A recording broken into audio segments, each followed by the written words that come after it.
エモくて不思議なストリングスフレーズの作り方。まず普通に聞くと、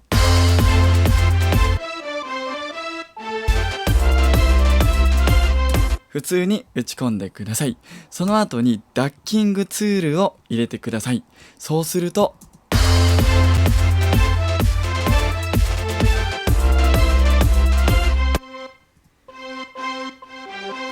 この独特な雰囲気、ダッキングツール隠し味におすすめですよ。